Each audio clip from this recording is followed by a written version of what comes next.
दोस्तों आज मैं जिस मूवी को एक्सप्लेन करने जा रहा हूँ वो बहुत ही एरोटिक और पेनफुल है। इस मूवी में ऐसे ऐसे सीन दिखाए गए हैं जो लोगों को एरोटेट करती है, जिसकी वजह से कई देशों ने इस मूवी को बैन भी कर दिया है। हम जिस मूवी की बात कर रहे हैं उसका नाम है ब्रीदर और ये फिल्म साल 2020 को रिलीज हुई थी। मूवी के शुरुआत में हम मिया नाम की एक लड़की को देखते हैं जिसका पति एक कमरे में सो रहा होता है। तब उसके कंप्यूटर पर एक मेल आता है तो मिया उस मेल को खोल के देखती है तो वो मेल एक डॉक्टर की थी जिसमें किसी बॉडी पर 14K लिखा हुआ था। उस डॉक्टर ने उसके हस्बैंड को मेल इसलिए भेजी थी क्योंकि मिया का हस्बैंड उसके अंदर में काम किया करता था। फिर मिया के हस्बैंड सोकर उठता है तो वो एक डॉक्टर को फोन करता है और वो एक फैक्ट्री के बारे में पूछता है तो डॉक्टर कहती है कि तुम उस फैक्ट्री के बारे में कुछ मत बोलो। फिर मिया के हस्बैंड बोलते हैं कि तुम मेरे घर आ जाओ, बैठ के बातें करेंगे। फिर उसी दौरान मिया भी घर आ रही होती है जो कि जॉगिंग करने गई थी। तो रास्ते में उसे एक लड़की दिखाई देती है जो कि रशियन थी और उसके हाथ में एक बेबी भी था। तभी मिया रुककर उस लड़की से बातें करने लगती है। तभी वहाँ एक डॉक्टर भी आ जाती है जिसे मिया के हस्बैंड ने फोन पर बुलाया था। तभी वो डॉक्टर उस रशियन लड़की से कहती है कि वाह तुम्हारे बाल कितने प्यारे हैं और उसके बालों को छूने लगती है और उस लड़की के सिर से एक बाल तोड़कर अपने जेब में रख लेती है जो कि बहुत अजीब था।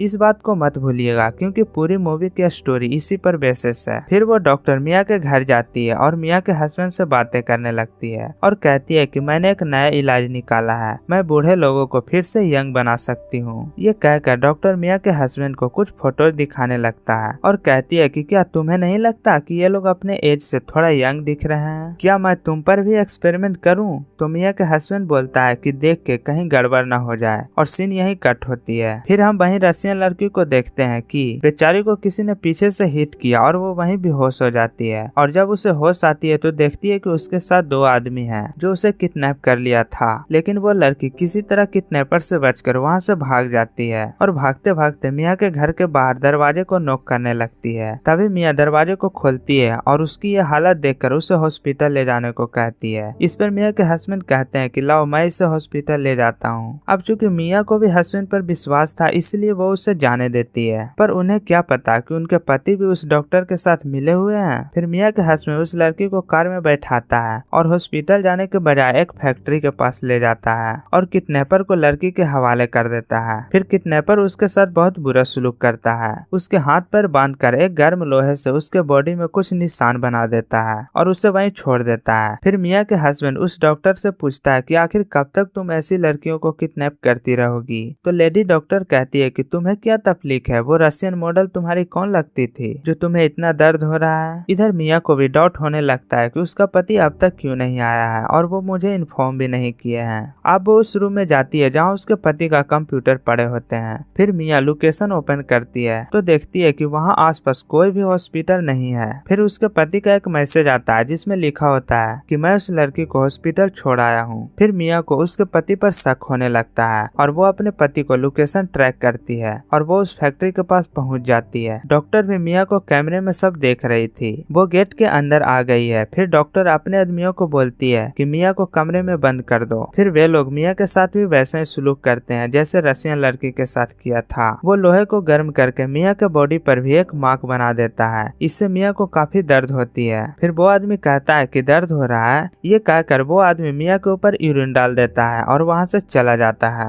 इधर मिया के हस्बैंड को भी पता चल गया था कि मिया उस फैक्ट्री में चली गई है तो फौरन उस फैक्ट्री में जाकर मिया को इधर उधर ढूंढने लगता है। तभी उसे एक डॉक्टर का आदमी दिखता है और वो कहता है कि मेरी बीवी कहाँ है, मुझे उससे मिलना है। तभी वो आदमी डॉक्टर को फोन करके कहता है कि मिया से मिलना चाहता है। तो डॉक्टर कहती है कि ठीक है मिलने दो। फिर वो अपने पत्नी के पास जाता है और मिया से बातें करने लगता है। फिर मिया बोलती है कि तुम्हें पता है कि ये सब कितने बुरे काम हैं, ये जानते हुए भी उस डॉक्टर के लिए तुम काम क्यों कर रहे हो और मुझे पहले क्यों नहीं बताया? फिर मिया के हस्बैंड बोलता है कि मुझे पता है कि ये सब कितना बुरा है लेकिन तहे दिल से मैं यहाँ काम नहीं कर रहा हूँ, मुझे ब्लैकमेल किया गया है, मैं मजबूर हूँ। इनफैक्ट कुछ दिन पहले मुझे एक लड़की मिली थी और वो मेरी अच्छी दोस्त बन गई थी, लेकिन एक दिन उसकी मौत हो जाती है और उसकी डेड बॉडी मेरे सामने ही थी तो सब लोगों को मुझ पर शक हो जाता। लेकिन इस डॉक्टर ने उस मैटर को वहीं रफा दफा कर दिया और मुझे बचा ली, नहीं तो मेरा नाम आ जाता। और जब से कहती है कि मुझे तुम पर एक एहसान है और तुम्हें मेरे लिए काम करना होगा। तब से मैं मजबूर होकर यहीं फंसा हूँ। तो मिया रोने लगती है और कहती है कि मैं बाहर कैसे निकलूंगी। तभी उसके पति कहते हैं कि तुम मेरी बीवी हो और मैं तुमसे बहुत प्यार करता हूँ। देखना वो दिन ऐसा आएगा जब मैं तुझे यहाँ से बाहर ले जाऊंगा, लेकिन मुझे कुछ टाइम दो। लेकिन तुम यहाँ से भागने की बिल्कुल भी कोशिश मत करना, नहीं तो यहाँ के लोग तुम्हें मार डालेंगे। फिर मिया के हस्बैंड उस डॉक्टर के पास जाता है और कहता है कि तुम्हारा एक्सपेरिमेंट कहाँ तक पहुँचा। तो वो लेडी डॉक्टर कहती है कि जल्द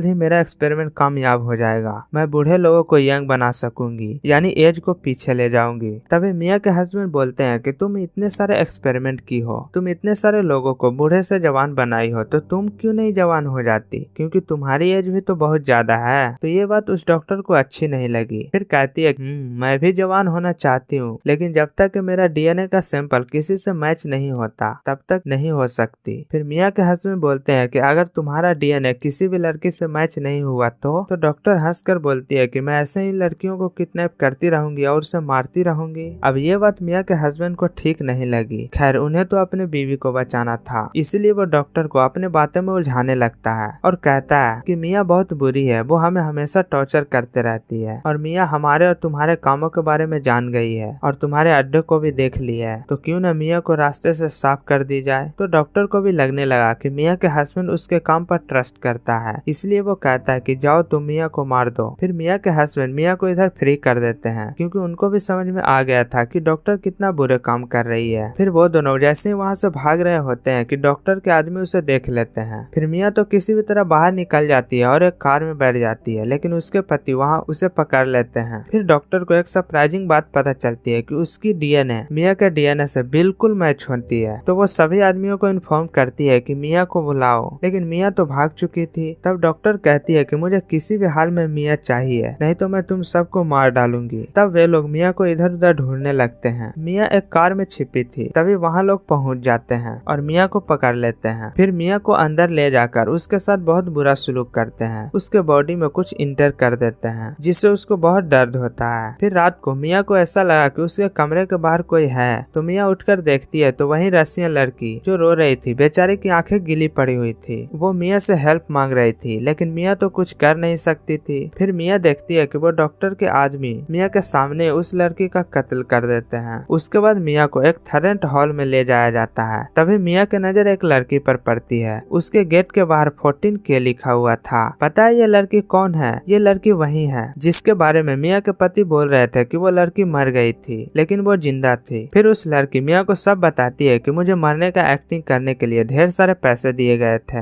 और हमें क्या पता, मैं जब से इस डॉक्टर के चंगुल में फंसा हुआ हूँ। फिर हम देखते हैं कि एक लड़की रो रही थी, तो डॉक्टर के आदमी एक हैमर लेकर उसके दांत को खींच देता है, जिससे उससे बहुत खून बहता है। ये सीन देखने में बहुत ही खतरनाक है। फिर उस रात जब गेस्ट खाना लेकर जेल में आए थे, तो मिया ने बड़े चालाकी से फर्श को गंदा कर दिया, पूरा इधर उधर करने लगी। इस पर उस आदमी को गुस्सा आता है और जेल के अंदर जाकर मिया को मारने लगती है। तभी मिया उसे किसी भी तरह लॉकअप की चाबी लेकर दूसरी लड़कियों के पास फेंक देती है और सभी लड़कियां लॉकअप खोल के आजाद हो जाती है। सभी भाग रहे होते हैं कि उन्हें कंटेनर दिखता है जिससे बहुत स्मेल आ रही थी। तभी मिया उस कंटेनर को उघाड़ के देखती है तो उसमें ढेर सारे बच्चे की बॉडी पड़ी थी, जो कि बहुत अजीब था। उसे देखकर सब और भी घबरा जाते हैं और वो गेस्टों को सभी लड़कियां घेर घेर के मारने लगती है और उसके पास जाती है, जिससे वो लड़कियों को सबसे ज्यादा टॉर्चर करता था। उन्हें भी खेम्बा मार मार के उसे मार डालता है और इधर मिया के पति को मार रहा था। तभी मिया जाके उसे बचा लेती है और अब बारी थी उस डॉक्टर की। तो उस डॉक्टर को चारों तरफ से सभी लड़कियां घेर लेती है और धीरे धीरे आगे बढ़ती है, लेकिन वो लेडी नहीं चाहती थी कि कोई मुझे टच करे, इसलिए वो एक चाकू ले लेती है और सबको डराने लगती है। लेकिन अंत में क्या, वो खुद ही चाकू मार लेती है और खुद को जान दे देती है। हुआ भी क्या, इतने सारे सबको दर्द देकर खुद भी एक पेनफुल दर्द से मर गई।